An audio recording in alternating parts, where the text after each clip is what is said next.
The death of my mother should have been the end of the day, but it was just the beginning of the fight. My name is Mark Sutton. I'm 40 years old. I live in Austin, Texas, and up until the moment my phone rang that Tuesday morning, my life was running on rails. I'd been with Archer Langford for 8 years, senior VP in corporate development, same route to work every day, same white mug for my morning coffee. I even poured the milk first, like always, and stood in the break room like I did every Tuesday around 9.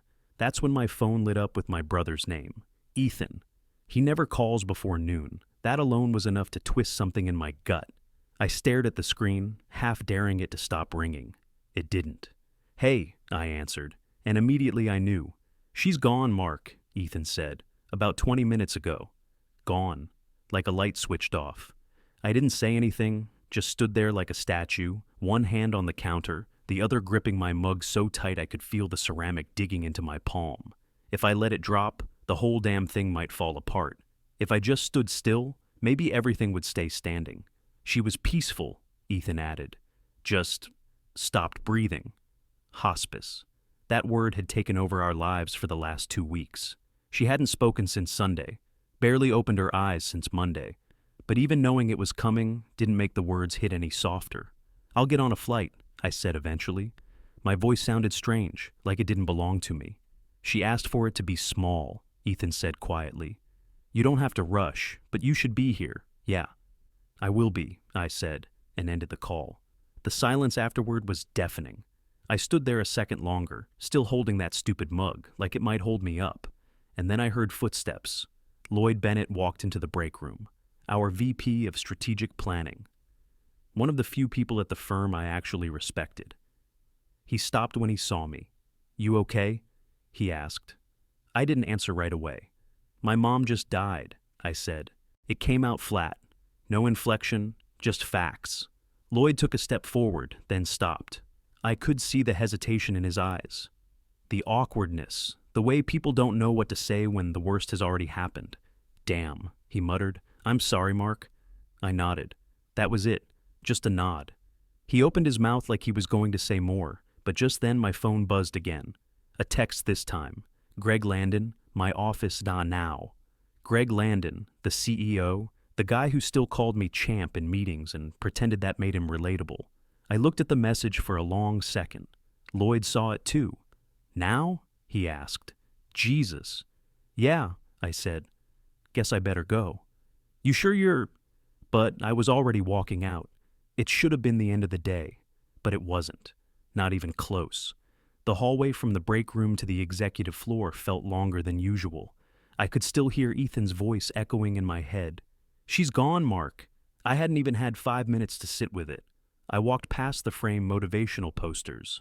"Innovation starts here, be relentless," and thought about punching one straight through the glass. Greg Landon's office was at the far end. Floor-to-ceiling windows, white leather chairs, desk made from reclaimed barn wood that probably cost more than my first car. I knocked once and stepped in. He didn't even glance up. "Singapore team landed early," he said, still scrolling through his phone. "They want to bump the meeting up. Can you do noon?" I stood there for a second. Then I said it flatly. "No sugarcoating. My mom just died." That got his attention. His thumb froze mid-scroll. He looked up at me like I'd just told him we were out of toner. Not shocked, just mildly inconvenienced. "When?" he asked, like he was checking shipping status. "Half an hour ago. I need to leave." "Today." He blinked, leaned back in his chair, gave this little exhale like the timing couldn't be worse, which I guess it was, for him. "That's tough," he said. "I'm sorry to hear it, Mark. Really." He wasn't, not even a little. "But the Jangs want to see you. They specifically asked. You've been the face of this deal since the first call, and if we fumble it now—" I didn't say a word. "You'll have full bereavement after the meeting," he said quickly. "Take a week, 10 days if you need it. But we need this locked in first." I stared at him. 8 years at this firm. 8 years of missed birthdays, canceled vacations, red-eye flights, and weekend decks. 8 years of saying yes. And this was what I got when I asked for a single day to bury my mother. He watched me carefully now, probably wondering if I'd raise hell. "Cry?" storm out. But I didn't. I just turned and walked out, not in defeat, but with a plan already forming. The look on his face? I didn't see it, but I could imagine it. Confused, relieved, maybe even smug, like he thought I'd swallowed the bitter pill again, just like always. He had no idea what was coming. I didn't go back to my office, didn't sit down, didn't check my email. I just walked, straight down the corridor, past Lloyd, who looked up from his desk but didn't say a word, past the wilted plant by my door that I kept forgetting to throw away, and into the conference room. Jenna from marketing was there, setting up water bottles and straightening place cards. She glanced up when I walked in. "Hey, they're landing early," she said. "Greg wants—" "My mom died this morning," I said. My voice was quiet, almost level, 20 minutes before I got here. She froze. Her hand hovered over a stack of reports. "Oh my God, Mark, what the hell are you doing here?" "I was told if I leave, I'm fired." Her eyes welled up instantly. Not tears, not yet, but rage. I could see it in the way her jaw set. Her mascara had already started to smudge. She'd probably been crying in the bathroom before setting up this dog and pony show. "Give me your laptop," I said. "What?" "Just for a minute. I need access to the deck file." She blinked, confused, but slid it over without asking more. I dropped into a chair and opened up the presentation. There it was, Greg's version, the one I'd built for him 2 weeks ago when he asked for something leaner. What he really meant was dirtier. It slashed wages at the Taiwan facility and outsourced half of the local staff. It was the kind of model that closed deals and gutted people. I hit select all and deleted it. "Go to my desk," I said. "Bottom drawer. There's a black flash drive taped under the tray. Bring it here." Jenna stared at me. "Mark, trust me." She nodded once and left. I sat there, breathing slow. My hands weren't shaking. Yet. I looked around the room. 12 chairs, spotless whiteboard, a projection screen pulled down like a curtain, waiting for an act that shouldn't happen. This wasn't going to be a meeting. This was going to be a reckoning. Jenna came back fast. She dropped the drive into my palm without a word. I plugged it in, opened my version, the real one. Same returns, same growth. But this one didn't sell out the workers. This one honored the people who actually made the products. I looked up at her. "I'm going to do both," I said. "Close the deal. Bury my mom." She stared at me a second, then handed me her spare mouse. "Then let's make it count." I took the flash drive and left the conference room like I hadn't just committed corporate heresy. Jenna stayed behind to clean up the fake pitch, Greg's version, like nothing had changed. Out in the hallway, I ducked into an empty office and locked the door. Called Ethan.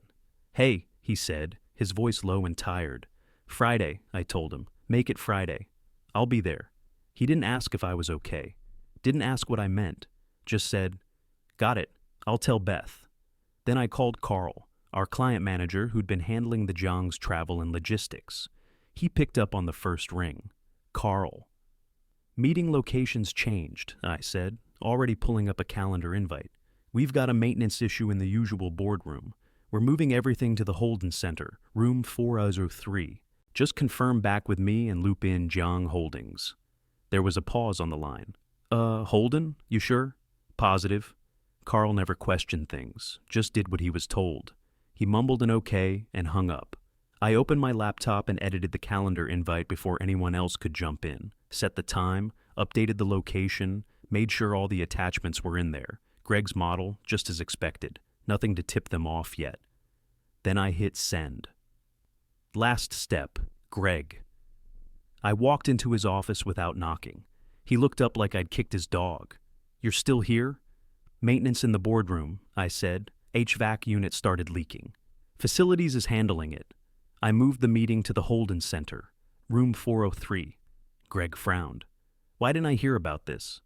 "I looped Carl. He's confirming with the Zhangs now," I said, keeping my tone even. Didn't want them showing up and seeing ceiling tiles on the floor. He paused, nodded. He hated looking uninformed more than he hated being wrong. The idea of arriving after the Zhangs and being asked why the location had changed, that was enough to seal it. "Fine. I'll head over there early," he said. "Good call." I turned to leave. "Oh," I said, spinning back around halfway out the door. "You riding with me or heading there solo?" Greg glanced at his phone. Ride with you. I can finish these emails in the car. Perfect. We walked out together. Got in my car. I took the long way.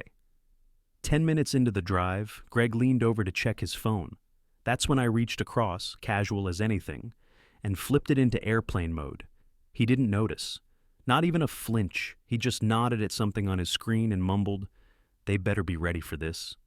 "They will be," I said, staring straight ahead. "Trust me."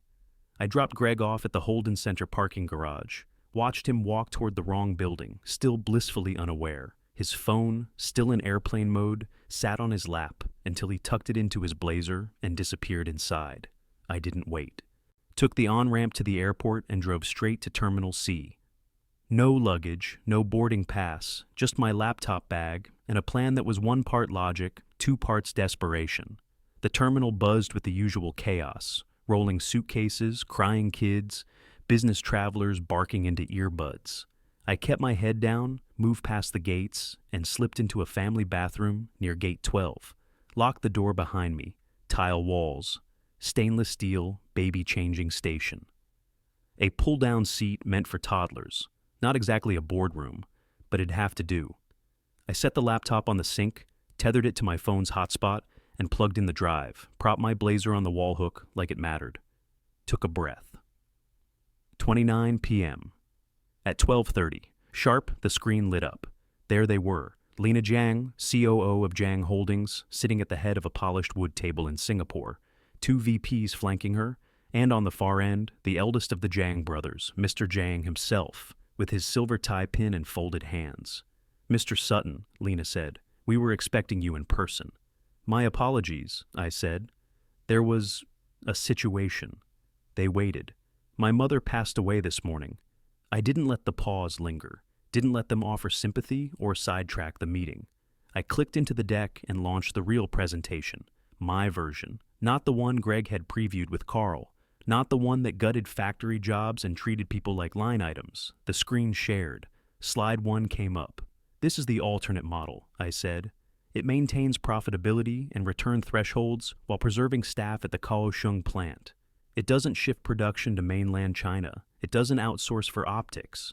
It works. Clean." No one spoke. I kept going. Slide after slide. Return projections. Timeline. Transition risks. Labor impact. Local economic effect. And then, at the end, I added something Greg never would have. "My mother spent 40 years as a labor organizer," I said, my voice steady. "She taught me that every decision made behind a spreadsheet lands on someone's front porch. This model reflects that. It's efficient. But it's also humane. It honors her."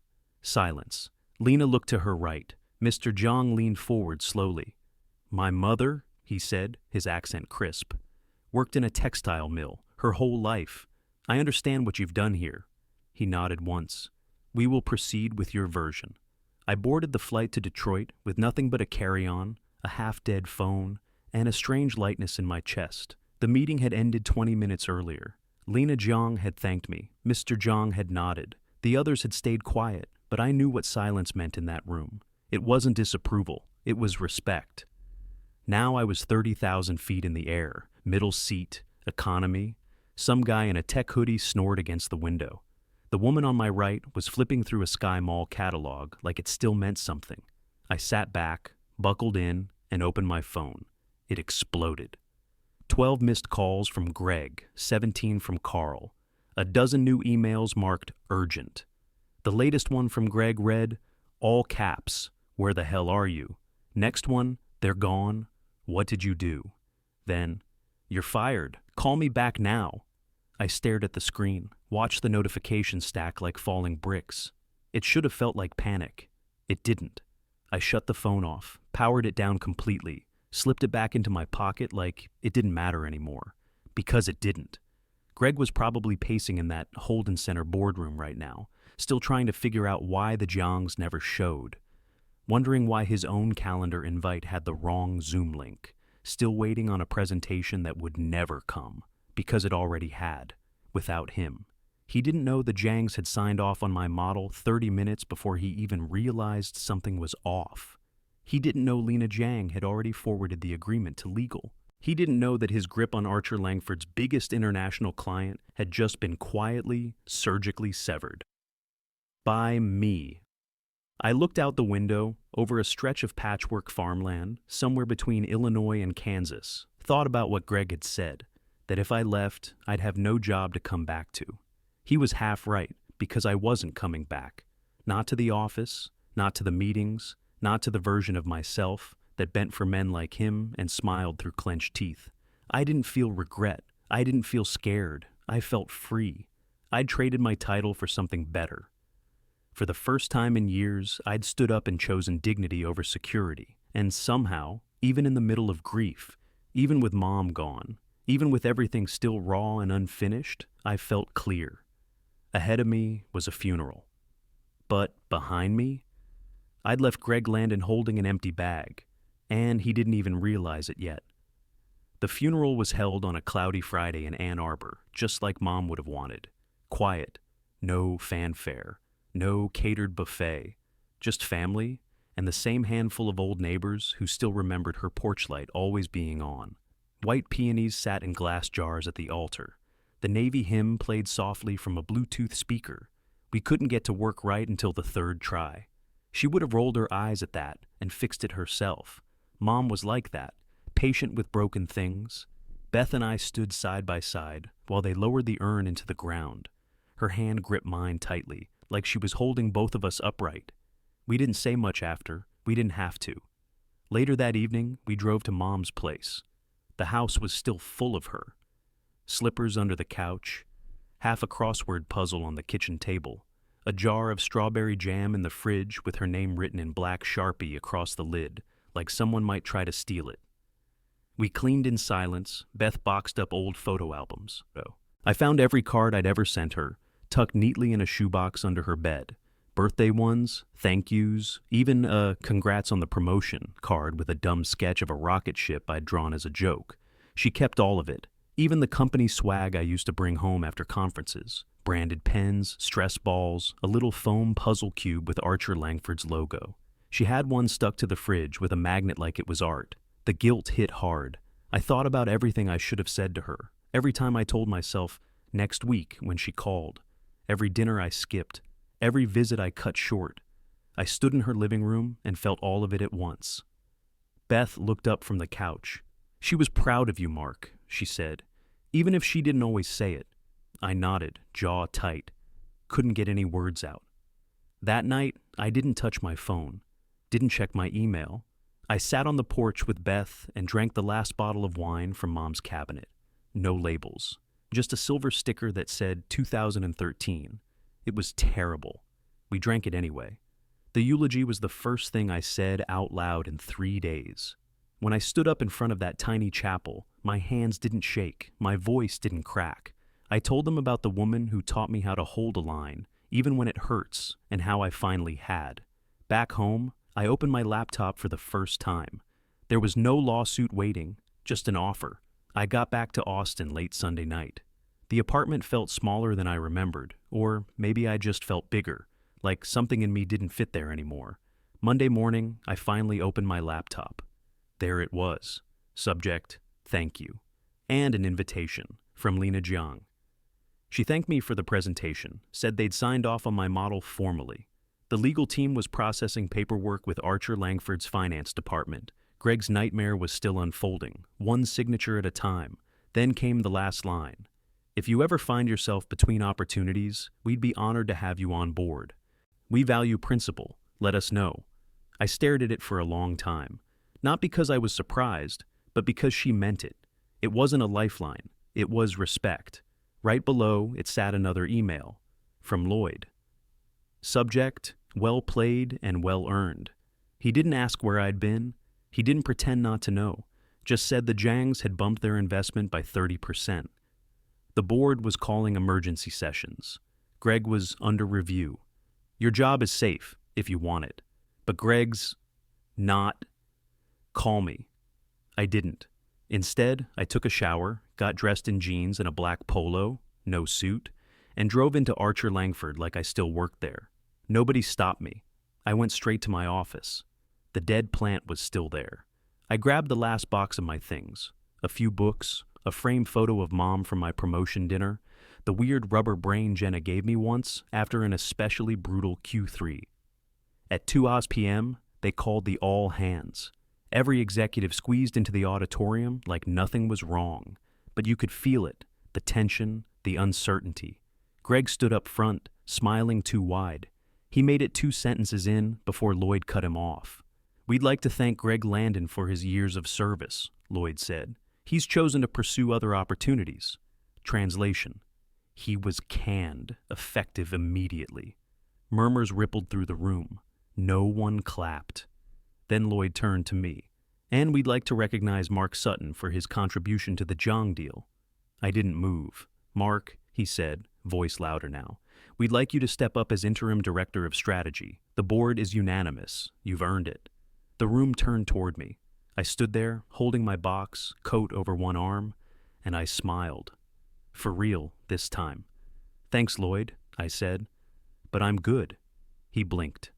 "Sorry? I've got other plans."